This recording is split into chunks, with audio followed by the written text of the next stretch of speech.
Hi, everyone. Welcome to Pushing Barriers, a Horizon virtual series presented by Lenovo in collaboration with Motorola. Our discussion today will focus on the work and contribution of Black creators, are often overlooked in mainstream culture. Creators and entrepreneurs have tapped into technology for outreach, to elevate communities and to raise awareness that expand narratives and create brand new possibilities. Today, we'll talk with some esteemed guests that we have here. I'll do a quick introduction of everyone, and then just a reminder at the very end of this, you'll be able to have a Q&A. So there will be an opportunity for you to have questions in the Facebook chat, and in the live chat, you can provide your questions for us at the end. Joining me today I have the pleasure of introducing these wonderful esteemed panelists. Joining me today is Brandon Pankey of Live Nation, Williamson Dulce of Orijin Village, and Ahmed Ismael of HXOUSE. They'll take a moment to share their journey and shed light on the barriers that our communities face and explain how technology can be used to uplift voices and pave the way for more diverse and inclusive society where representation matters. I will introduce Brandon first. Brandon is the Vice President of Business Development and Operations at Live Nation Urban. In his role at Live Nation Urban, Brandon has been an integral part of a team that brings signature urban events and festivals in hip hop and R&B and gospel into the public. Brandon has helped develop shows in partnerships with companies such as Spotify, Google, YouTube, AudioMac, and Amazon. In addition, he's produced festivals nationwide, including the Roots Picnic, which I've attended, thank you, Kurt Franklin's Exodus Music and Arts Music Festival, and the Broccoli City Festival. Beyond Live Nation Urban, he's also a founding member of DASH program, which provides music education opportunities for students in high schools in the US. He has been a guest lecturer at schools such as Harvard, NYC, University of North Carolina, and Berklee College of Music in Boston. Welcome, Brandon. Thank you so much. No problem. Sorry. We also have Williamson Dulce, also known as Billy. He is the creative director, multidisciplinary designer, and serial entrepreneur who shares incredible passion for lifestyle, fashion, and technology. He combines his impressive 20-year background of business experience with his intention to advocate for Black communities, practicing creativity and building innovation. He is the co-founder of Orijin Village, an NPO dedicated to the personal and professional development of Black people. And last but not least, we have Ahmed Ismael. He's the founder and head of operations for HXOUSE. Ahmed's culmination of experiences have managed to lay the groundwork in driving HXOUSE to one day become a global platform for the next generation of creatives, enabling them to stop dreaming and start activating their career ambitions. He is a global innovator and an industry insider with a proven track record for spotting emerging trends. He started his career as influencers PR, and after exiting a rewarding career in US federal politics, his negotiation skills, as well as his ability to simultaneously see the big picture and distill it into little actionable items, has had the adverse opportunity to work with the NFL, the Super Bowl, NCAA Final Four, and the NBA. He's also well known as a fundraiser and a philanthropist in the global aid community. So welcome, everyone. Thank you. I will let you all do a quick introduction on yourselves other than what I just provided. Cool. Well, I will start. Thank you so much for that introduction, Kim. I really don't have to say anything else. I think you nailed it in that particular instance. But really, I'm excited to be here and excited to be speaking to all the panelists here as well, because I think it's so important. And what we've seen since 2020 is such an uptick and excitement for Black entrepreneurs and Black creativity. In my role with Live Nation, it was such an opportunity to pivot, right? During the pandemic, as everyone knows, there haven't been any live shows. We had to really figure out what we were going to do and how we were going to survive, over the course of that year. And it was really the best time to be as creative as possible. And we developed virtual experiences around some of our platforms. So one of our partnerships was with former First Lady Michelle Obama. And we partnered with her and her When We All Vote campaign for our Roots Picnic. and turn that into a virtual experience in partnership with YouTube. And then we partnered with a company called Live by Live and developed a Juneteenth event, which focused on, celebrating Juneteenth in the United States, but also making sure that we had a charitable component to that. And then we partnered with YouTube again to celebrate historically Black colleges and universities with Meet Me on the Yard, which was a 2-hour sort of music event. And that had a charitable contribution as well to the United Negro College Fund and the Thurgood Marshall College Fund. So everything that we did had some sort of charitable contribution or some sort of give back. And that's something that we're going to continue going into 2021 and 2022 and beyond. Currently, as everyone probably knows, you probably see that live shows are back or coming back. And we have sold out a lot of festivals and a lot of shows. One in particular last week, Travis Scott has his artist curated festival called Astro World, sold out 100,000 tickets in a matter of minutes. And so this is an opportunity, I think, where the live industry is really going to thrive. And then outside of that, I spoke of creativity, Kim. I last month announced Apex, Artist Presented Experiences, which is a new network, a platform really dedicated to artists, allowing artists to really stretch their creativity beyond concerts and live streaming. If an artist has an idea for a horror movie or a romantic comedy series, anything, creative in that, scripted, unscripted documentary, that and sort of that sphere, artists have an opportunity to really put their vision on this platform. And so I've, taken this pandemic as an opportunity to take a leap forward, to really stretch my own creativity. And I think, and I know other creatives have done the same as well. So I'm excited to be here and really talk about how we can continue to move forward in 2022 and beyond. Awesome. Billy. Hey.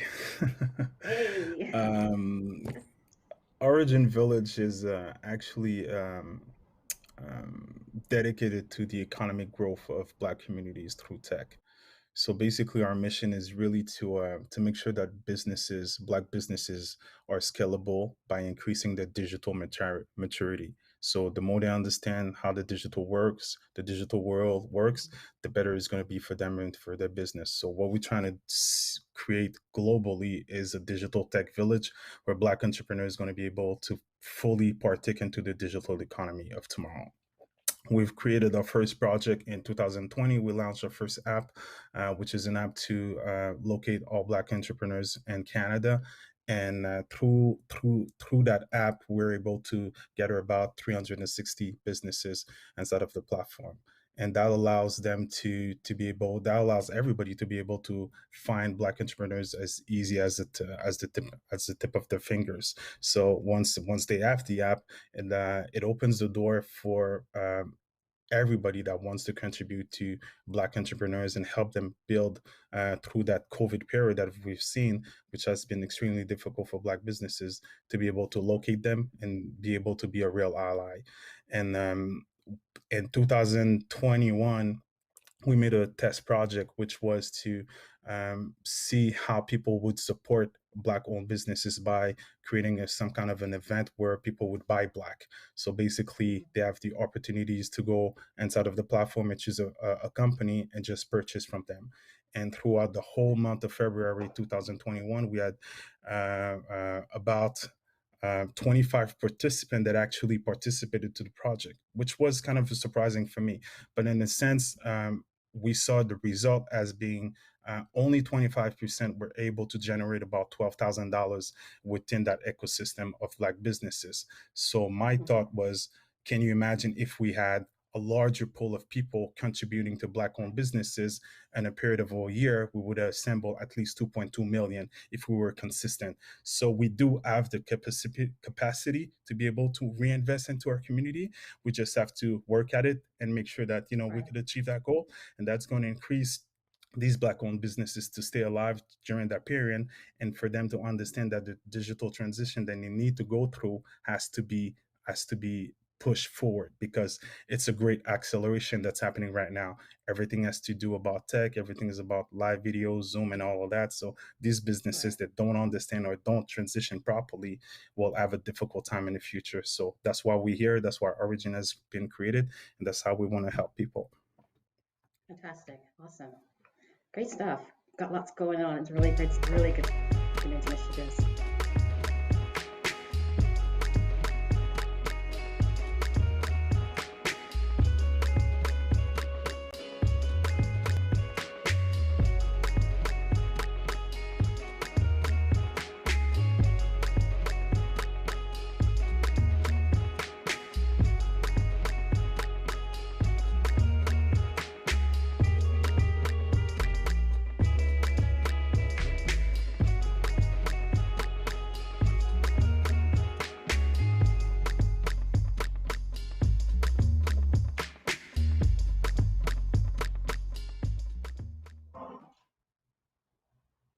Thank you. Ahmed, You're welcome.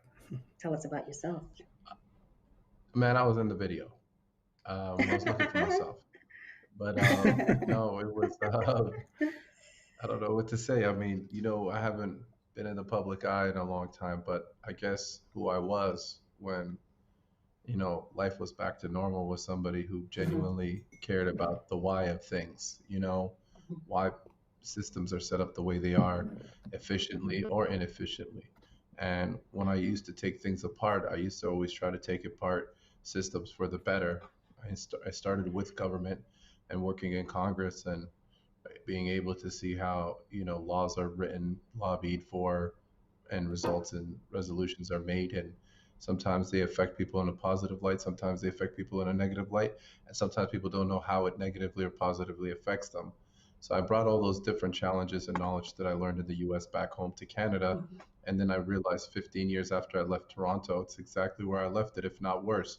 The ambition is not there because people are not taught to be inspired, taught to be influential, taught to be game changing. I think we are taught mediocre in school, expected to be mediocre in work. And it's like we're always going to wait for ideas to come from the United States or other countries that worked, but we don't really foster local innovation to become global innovation. So, sitting Mhm. around and somebody who was a global trendsetter who did things in other countries, I thought it would be very easy to come to Canada and make things happen. I ran into Right. walls for 4 or 5 years where I couldn't get a Mhm, job, couldn't get an internship, and this is after coming home with a stellar resume from the U.S. and in multiple different fields. And I right. realized it was because something was being told to me, which is I have to start my own hustle. And for me to be an influential negotiator for some people for decades in the music business, entertainment business, fashion, film, documentary series with the New York Times, I accomplished all this to only come home to be told no, no to everything, Mhm, only because Hmm. I'm too young, too black, too creative, too ambitious. And then I just got stuck in this like rut. And the only thing to calm me down was mentoring people because I mhm, had all the ideas and I had the inside information that most people didn't have. So I would just spend most of my time mentoring. And a lot of the people I mentored went off to do amazing things, work in big sports teams. Some of them became, the guy on the red jacket on the right, Lamar Taylor, and the founder of XO Records, co-founder with the Weekend of XO Records. And anybody I just kind of mentored and I gravitated to, I could see something special in people before they could see it in themselves. And mhm. being supportive with them and helping people grow as entrepreneurs and in my own endeavors in public relations and marketing, I just kind of felt like there's more I can do because if everybody's waiting for people to incubate talent and nobody's investing in incubating talent, then I'm going to incubate talent and invest in incubating talent.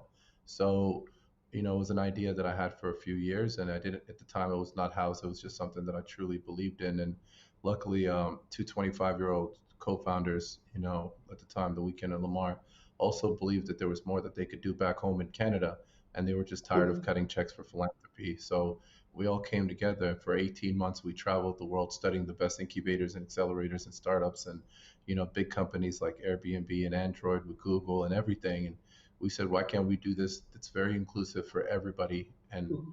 we started in Toronto, and this was our first graduating class that you're looking at. And I think even during COVID, there's 85% plus employment right now because we made these young kids dynamic. We made them resilient and needed no matter what is going on outside of society because we made them digitally literate. We made them focus on new ideas. And I always educated everybody. And I said that the new commodity will always be creativity because one day the world will stop. This is what I used to say all the time in my classes. One day the world will stop, and the only way when things come back to normal, people are going to succeed is with new ideas, with new currencies. And I know one of our guys on the panel today was going to talk about some of those new currencies, but I was saying that, creative people right now are going to be the most sought after things because all the companies that went bankrupt couldn't adapt. And so that's what we teach every day at House in this new facility, $36 million project that we started with Launchpad Artscape. And then we're going to launch a new lab in the coming weeks with a lot of tech partners and the government where we're going to focus on accelerating tech talent in addition to our creative talent that's coming out now. So we just wanted to make sure that there's hustlers and young kids that could lead us because there's no monopoly on success. There's no age monopoly. There's no color monopoly on success. And I think we've been lied to for so long that our kids have become so numb that they're not even trying to dream. And I feel like sometimes if you look at some of these pictures of people in the crowd, they're all ages, they're all colors and creed. And I think what's very spectacular is we're able to bring groups of people in different ages together under one context. If you watch Netflix or any of these knowledge things that you study in YouTube, you don't really know who's watching this stuff, but sometimes that's the connected thing. People of all ages could like to learn, and we want it to become like a facility for people to come and think. So in a nutshell, that's what House has become. And, we were lucky enough to have people who are like the guy right there on the right directing the Super Bowl, working on so many different things every day and, working full time with me to build this project and the weekend himself to be able to be there and, open his whole Rolodex to us to get the best teachers, the best celebrities to come in and teach. I had to do my part too and make sure that, we put people on notice. And I think when we started our new franchise, which is Black House, that was something solely dedicated to the advancements of Black entrepreneurs. And when we launched last year in 2020, early before COVID, it was like another thing we did and it kind of went under the rug. And I think after Black Lives Matter, people realized that, whoa, these guys was actually up to something then. And, we were lucky enough to get some pressure, but I didn't want to just, do a couple grants or hand out some stuff that we would usually do. I wanted to make this spectacular. So we used our platform and our vehicle to lobby, some of the biggest minds in the country, which, led by the Prime Minister's team. They decided in September to pay us a visit and make this big announcement of $250 million for Black entrepreneurs to invest in the ecosystem of startups for people of color, because the most prominent thing when the Prime Minister came to my office and spoke to me before speaking to the world and sharing that message was, a lot of people want me as a prime minister to come back on the microphone and agree with people that we got to get things back to normal. But he said for a lot of communities, normal was never good in the first place. So we're trying to use this time during COVID to invest in original creative entrepreneurs, people from our communities, and use that money that would have wasted on other departments, on other projects, but to try to get Black businesses into the ecosystem, because we know when they're really supported, mentored, or funded, that they're just as successful, if not more successful, because they have more to lose. There's no second plan B, so as an entrepreneur, that was, I think, our biggest moment when, COVID happened. We went kind of full force. Instead of just focusing on what House needs, we kind of focused on what the diaspora needs. And this project now, anybody can go apply to this project and get funding for BIPOC entrepreneurship. Fantastic. Do you think it's uniquely challenging for Canadians in particular? Because you've been both sides of the the situation. Is it a unique to Canada situation that we're facing? And I always say, this is a good question, by the way. I always say to this, being equal in 10 years in the US, 10 years in Canada, working, I always say the US has a glass ceiling, and there's people in the world who have shattered that glass ceiling in the US. You've seen it with from Obamas to executives to, you see it. You see a couple billionaires, a couple millionaires. You see it. You see that. In Canada, we have a titanium ceiling, you know? Like if you trying to get through that wall and you don't make it, or sorry, you try to break through, you might hurt your arm trying to break through. You might cut yourself. There's not a lot of people who survive to tell the other side of the story or get their flowers. And Right, I right, think right, because of absolutely. that, you, young people, especially people of color of all ages and young people in Canada, it's not just by the way a black thing, but I just think in No, Canada, absolutely not. Right. people don't invest in youth at all. And then they Yeah. don't invest in women at all. Then they don't invest in people of color at all. So, all of these amazing, talented people, when we traveled the world to study, they were Canadian. They just had no place to Hmm. go home to. So I think our first campaign when we were bringing attention to house was trying to bring, Canadian creatives home, Canadian entrepreneurs home, because Right. other societies accept them and expect them. Canada doesn't Mhm. expect it or accept it. So it's like, I see. how do we do that and give it a safe place to land? And I think they just started to realize that because of the frustration of young people now, where Silicon Valley, everybody wanted to move to the Valley, that was Canadian. Everybody wanted to get funded from a US firm. Nobody wanted Canadian money, and we Right, missed so many right. boats. So I feel like you're absolutely right. Canada needs to change. Canada has invested so much in academics, so much in infrastructure to not Hmm. harvest Right, any of the things they've invested in. Hmm. right, right, right. Anyone else want to add to that, or is it unique to Ahmed's situation? I know that you've gone out of your way, it seems, to make sure that we be able to circumvent those problems and those challenges. And then maybe the rest of you can talk about how the unique challenges that we have as Black entrepreneurs trying to succeed in Canada in particular. What were you Um, facing? I would I guess. say, it's always people. At the end of Okay. the day, you might have a system. The system could be different in another country, but at the core of that system is the people. So if these Hmm. people have biases, preconceived conception, discrimination, any shape and form, there's no fairness, then you get that kind of system that's gonna actually put these glass ceiling or these titanium walls. And at the end of the Hmm. day, I've faced the same thing as a nonprofit, as a business Hmm. owner. We always go back to who's going to be able to give us the fairness that we need in order to create a space where we could harvest opportunity for ourselves. So Hmm. the system has a problem, but the core problem is the people. So people needs to be educated about these biases, preconceived perception, discrimination, and Hmm. that fairness. And you need to give the space so people could actually um, try to make something out of it for themselves, right? So as a nonprofit, we've seen that Ahmed spoke about that 250 million that has been offered. It's still 6 months now. We still nonprofits are still waiting for news about how is that funds going to be distributed to some of these nonprofit.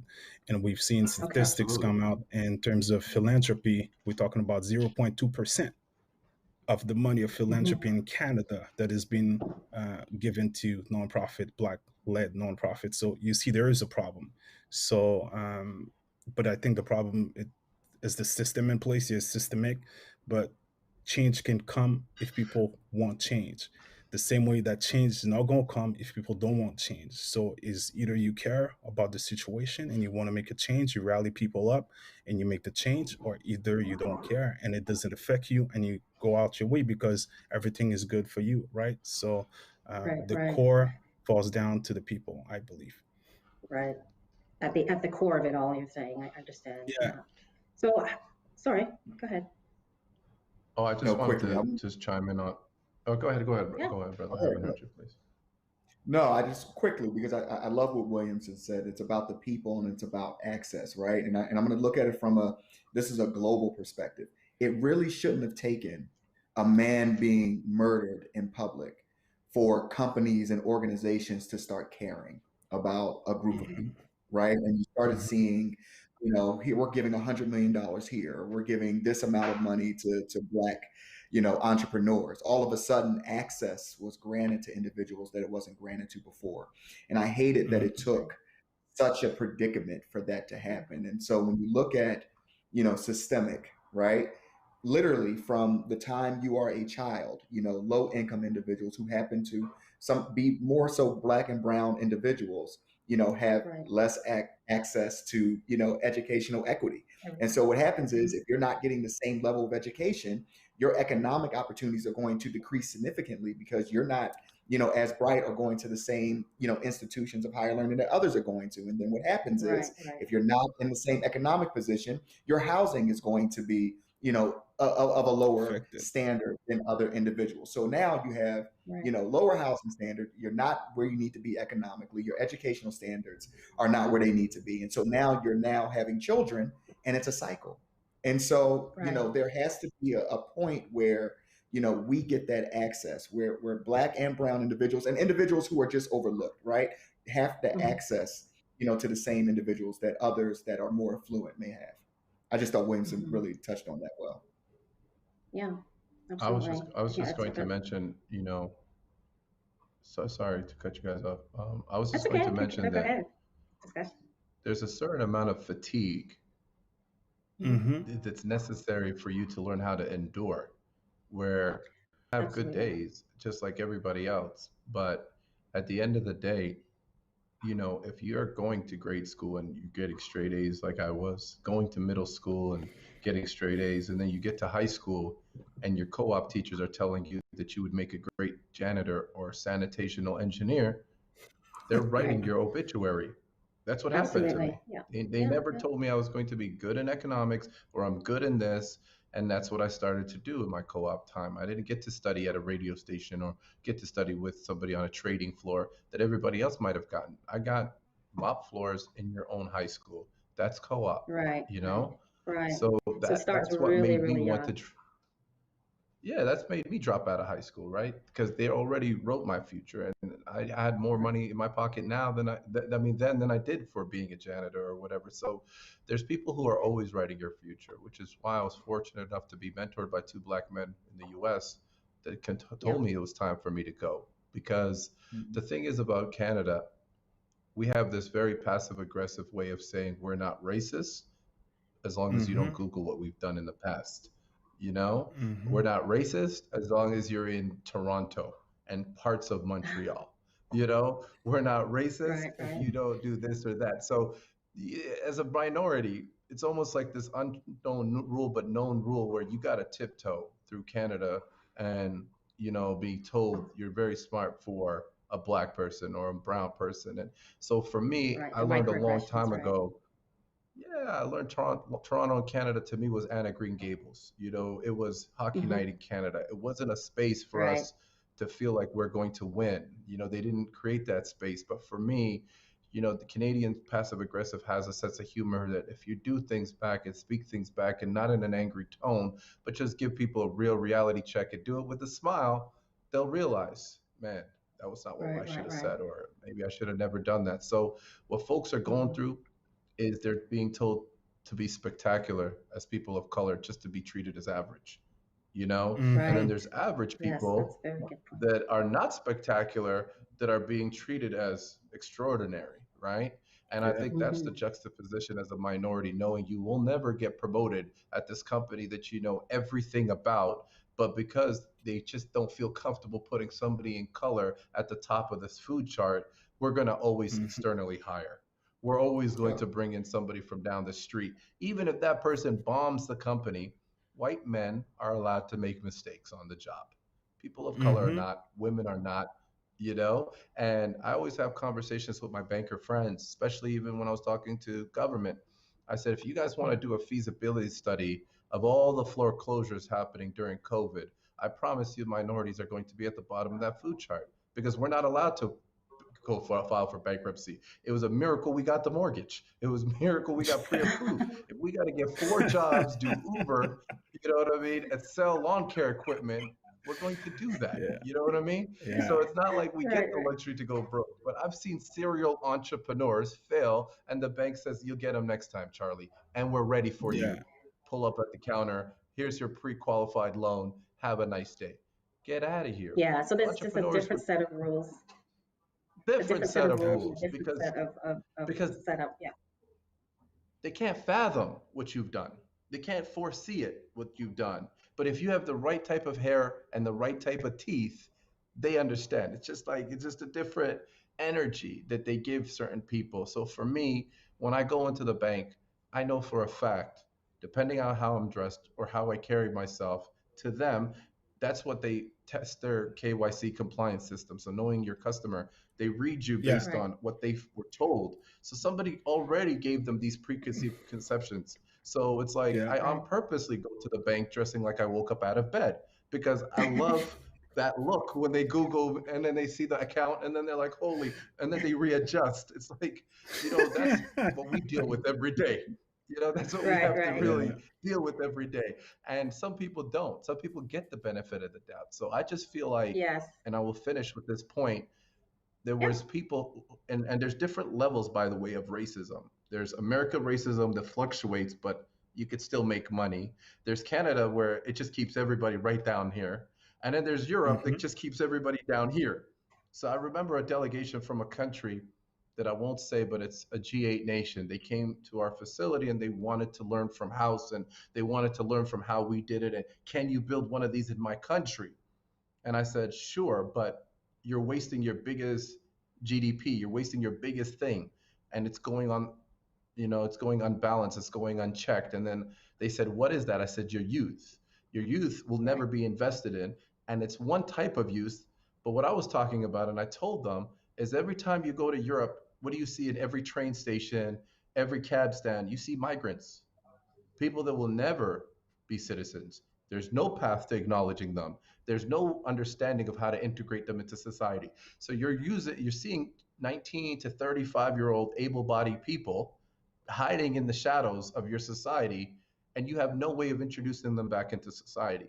So it's like you want an economic generator from a society that's deteriorating. You have all these people who are here and they're not going to go anywhere. And you have no Yes, mechanism to definitely. introduce them to the workforce instead of Hmm. admonishing them. So I said, So until yes, definitely. you got to figure out how to use all these things that we have and put it to work. So that's just kind of how I Yeah, thought about things. And that's what yeah. we do every day. And that's what we It's lobby for. definitely it's definitely a bigger issue and a bigger conversation. Fundamentally on all levels in order for to level the playing field. But from your perspective, is how does technology level the playing field or not level the playing field in terms of people of color, Black people, communities?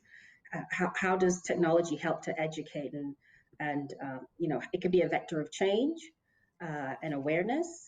How do you think that technology can help in these instances? My, I would respond with a question: who has access to Hmm. technology? Right, That right. first barrier First barrier. it's is how much it costs to get that Hmm. tech. Who's building that industry? These are the first barriers. And when you start thinking about, yeah, there's that no code platform that are being built, but again, who's building these platforms? Who's building that tech? And was the intention behind of all these techs?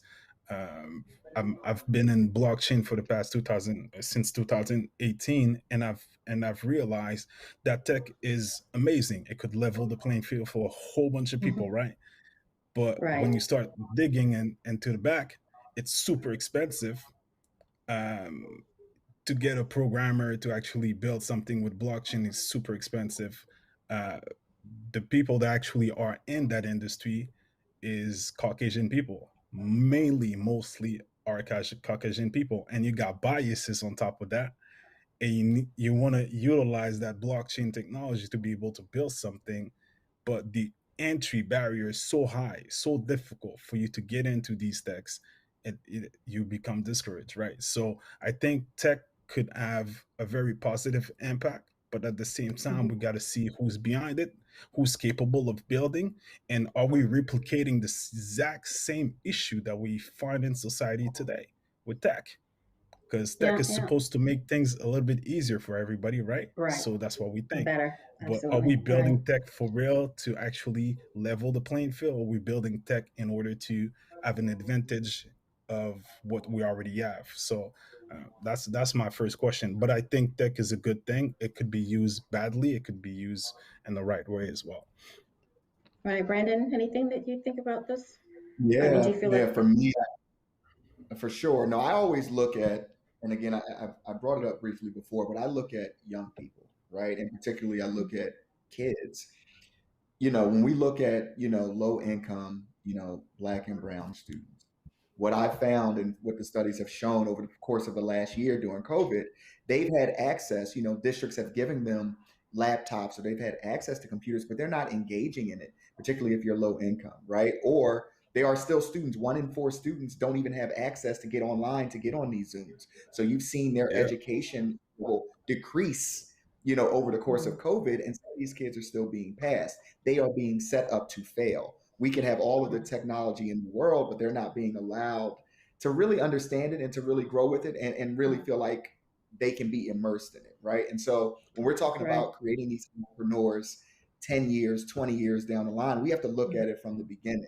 I think technology can be great. I look at, I look at how much people have been paying attention now to even cryptocurrency, right? People that Right. maybe a year ago wouldn't give a damn about anything Yes. cryptocurrency, and we're talking about investing or trying to understand what Robinhood is or what Coinbase is. Like that's where you start to see some of that access that I'm talking about, and people starting to become more intrigued by it.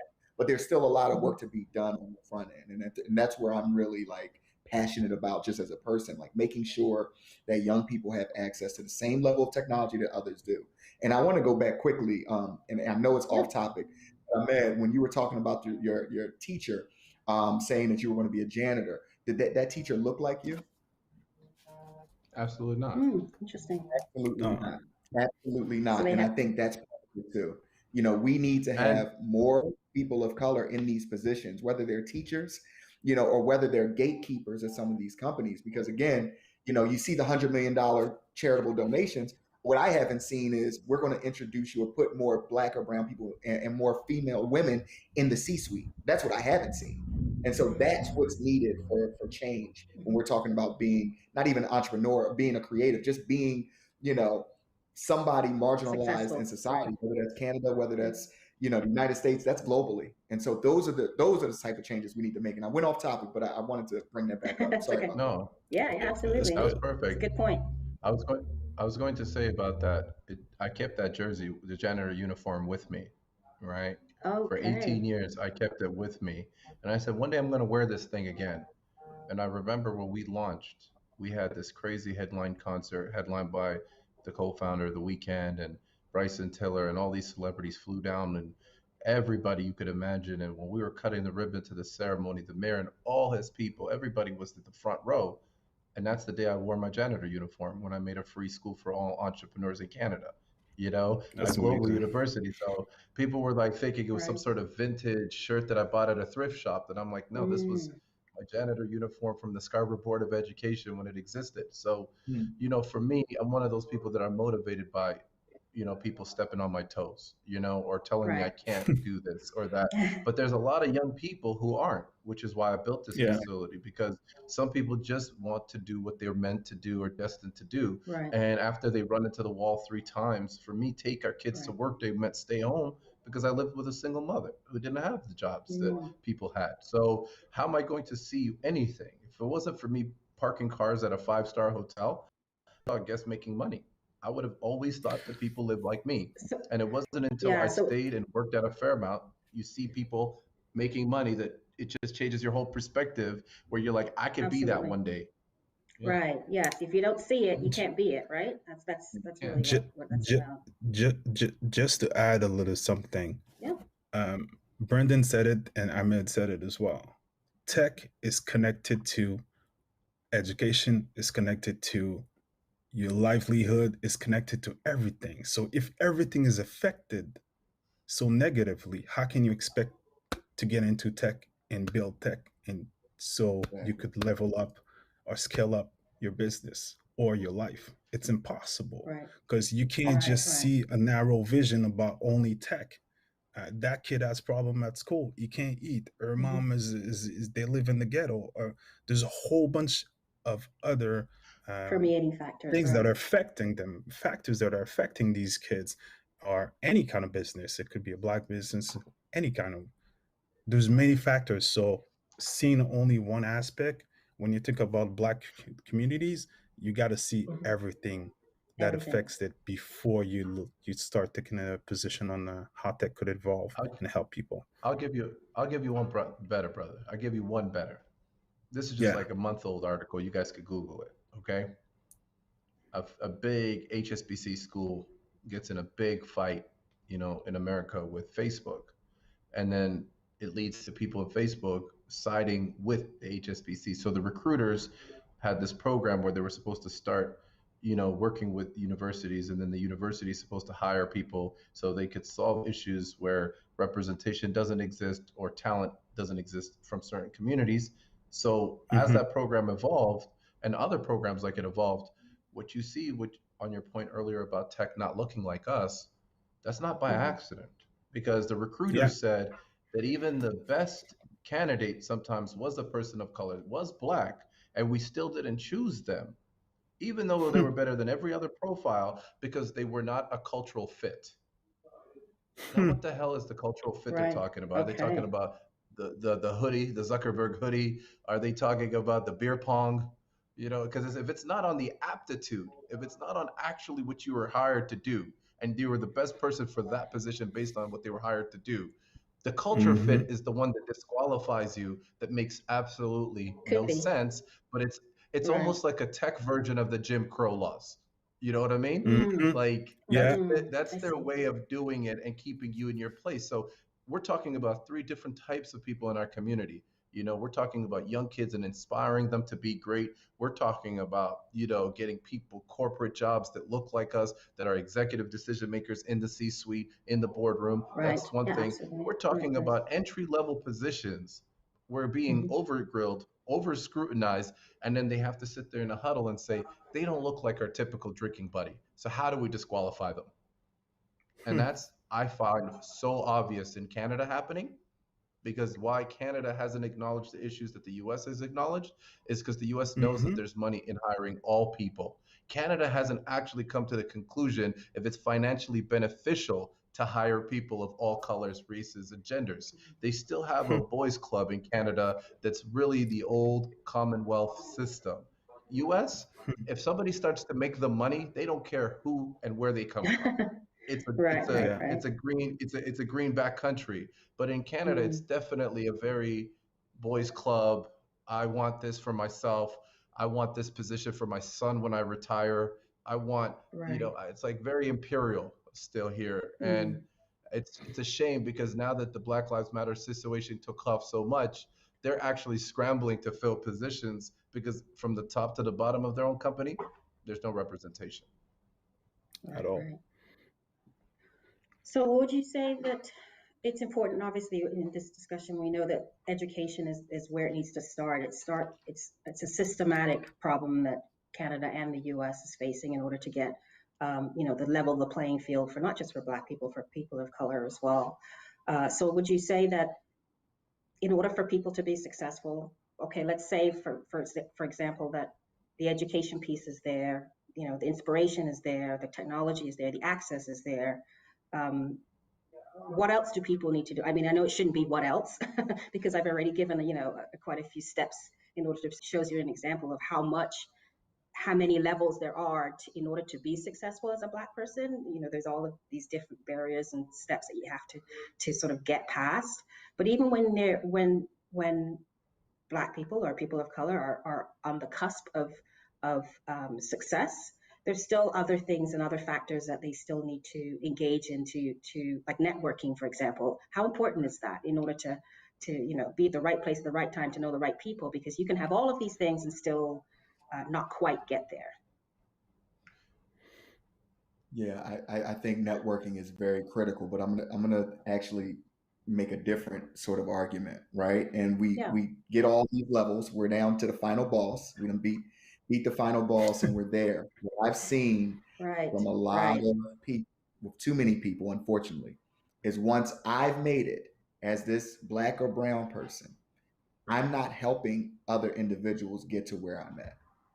And Hmm. that's the part of it too. Like once you actually get there, once you beat all of these levels that you talked about, Kim, we now have a moral obligation to make sure that we are pulling other individuals up.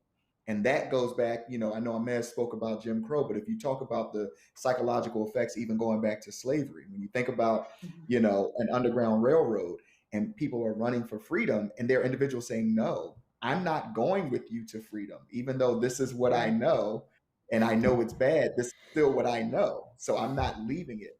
And there's a psychological thing that's unfortunate that, I've made it to this level. All you have to do is pull up your bootstraps and you make it here too. You can do it as well. And that's not it. And I think that I'm going to challenge other individuals that are in positions of, and I'll even say a perceived power, to make sure that you give back and make sure that other individuals can be where you're at. And that's why I really do respect what Williamson is doing with his app. I respect what Ahmed is doing with House, because these are opportunities to make sure that people understand, but then people also have access and can, get higher or grow or learn more so that they can be Right. in a better position. Yeah. I Perfect. wanted Yeah. to mention I So wanted to mention one thing on that point. yes. Um, Yeah. the biggest thing I think I've ever been able to witness with my own eyes as a political science nerd and somebody who studies history is a sitting prime minister of a G8 nation sit in my office, do a live press conference, and acknowledge and confirm systematic racism exists. Mm-hmm. It's Mm-hmm. there, Mm-hmm. and we're doing a really bad job at it because the mission has always been to not acknowledge and play very decoy about it. So for to see Justin Trudeau step up and say that, I don't have to sell it to any corporation no more. I don't have to sell it to any Mm-hmm. university or any institution. The sitting prime minister of the country recognizes, acknowledges how bad things are for different people for no other reason other than we don't want them ahead of us. So Right. that for Right. me That's is so very important, powerful. is very powerful. And then the second piece to all of this for me is to see how far we've been able to come with not being given having the cheat codes, for not being Right. able to know what other people know, and we've already persevered and made it to the Mm-hmm. top. So for me, I just want to be able to be in a situation where I'm not even acknowledged. I'm just accepted as equal. That's all we want. That's Mm-hmm. all we want to see is Right. be in a Right. Right. position Yep. that we're accepted as equal. And everything I've ever done, I've been trying to do for other people to acknowledge that, because Mm-hmm. there's a short window for this, And in Canada, I can do my part, but in some countries, they're not even there yet. Every country is different rankings.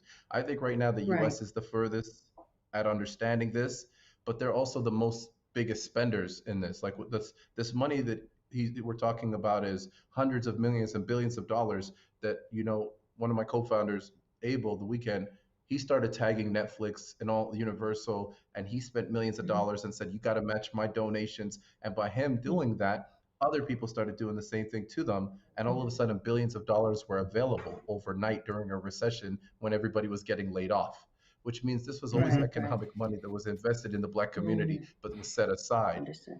So I really appreciate this conversation and people Yeah. absorbing it, because there's Mm-hmm. people right now in Canada, from our indigenous people, we already know how people got treated there. We already know how it Mhm. feels to be persecuted. So I don't anticipate, I always anticipate never going to people. Like when we first started House, I knew we can't go get funding because that's reserved for white organizations helping Hmm. young people of that community, or white Mhm. organizations helping people of color, because people of color organizations can't get funding from the government to help people of color. So I always knew not Right. to go and ask for money. So we had to build a not-for-profit model that was That's it. sustainable. And then 4 years Right. later, when it worked, they were like, oh, we want to give you money, Right. but Right. we Right. never got that call. So it's like, I don't know even Right. how to make a not for profit that I ask somebody Yep. for money, or could you raise this money? Or I remember one day we wanted to do a suit and tie gala, but then we felt like we were like some kids on the charity auction block. And we were like, no, let's just cancel this whole dinner because that's not us. and we're Right. true to helping Yeah. people that came from our struggle. People, our only KPI is, could we have afforded this program when we were young and broke? Can we have gotten access to these people when we were young and broke? No. So then we're going to do it, and we're going to keep doing it, because like he said, you got to do it so the next group could say, we got it from here, and they take on, Right. the roots of what That's we're trying to do. important. To bring that back to tech, Yeah. Ahmed, Mhm. you have such a great network, such great people, celebrities connected to what you're doing. And what I think technology allows you now is that with tech, everybody heard about NFTs. You could create the funding channel for you to get these fundings without the government. Because if Yeah, everybody could auction in a piece, and you got the weekends working with you, and he's like, yo, I'm gonna make a track and we're going to NFT that and we're going to auction it Right. so HXOUSE could have it, then that yeah. tech allows you now to be able to fund yourself. And that's what I'm thinking, because Origin has been writing like proposal, proposal, proposal, proposal, and you get But they no won't get it. news. You They understand? won't get it because, So, yeah, the yeah, problem is writing a proposal to people not living in the future or seeing the future yeah, is, there's no point. that's it. There's just no point. Yeah, I Right. always was the but guy that they would say to me 3 years later, oh, what you said resonated with yeah, me. I'm like, that's a moral victory. It's not a financial victory, it's a moral victory. yeah, And I'm not interested but Right. in moral victories, you know? I agree with So you. we just have a few questions from the audience. So let's just take a few So questions interesting. from Facebook Live from Hannah Green. What are some helpful steps that non-biopic individuals can take in professional spaces to support and uplift biopic voices and not be just a performative ally? Great question, Hannah. Great Any of the Does guys with the anyone want to take glasses that can one? answer that. You know what? Because it's such a good question. No, I would, man, you know what? I would say to actually listen to us. I think the performative piece of this is, we're here for you, and then you walk away from us and not actually listen to anything that we have to say. And then I would also say, depending on where your role is, what I found is people will hire individuals that look like them. You know what I mean? Whether that's any color, any creed, like that just is what it is. I think really taking the time to understand your coworker in that professional space, and then also making efforts to make sure that more individuals of color are actually being able to be hired, wherever that space is. That's Yeah. a great question. I'm gonna save that one for others. Next, is there another question? Yeah. Let's see if we can tackle another one. We've only got a few more minutes. This one came from Veronique, my apologies. You talked about the importance of representation. I'm curious to know who your role models were and mentors were when you first started your entrepreneurial journey. I'll say it Anyone simply, want to take nobody that? in Canada. Okay, all right. It's concise. And that's not this in Canada. That's just No, growing up no. in my neighborhood. If you took those people and Right. became role models, I'm sitting behind bars right Yo, now. You know, Wow. yo. Yes. Okay. nobody in Canada. Brandon, anyone else? Yeah, I would say the current president of Live Nation Urban, his name is Sean G, Okay. who I work directly under, is an incredible mentor. You know what I mean? Incredible role model. And then Fantastic. two other music managers. And guess what? They were all, people of color, men of color who, took a liking to me and helped me grow in this industry. So those are three for sure. And last but not least, anyone Myself, I else? would say, Yeah. a good friend of mine. She's been in the industry of branding, which is what I do, and I've always followed her, and she always encouraged me. So normally, I would say the people the closest to me, because I can't take somebody as a mentor if I don't know you. So it becomes very Mhm. difficult because you see only the facade, you don't see the back. For me to take you as a Right. mentor, I need to know who's in the back, and that's the only way I could have a mentor. So I need to understand who you are really and how you Right. could really elevate me through my journey. So I would say most of the time there are close friends of people that I know that have been in the space, in my space, that actually push me to move forward.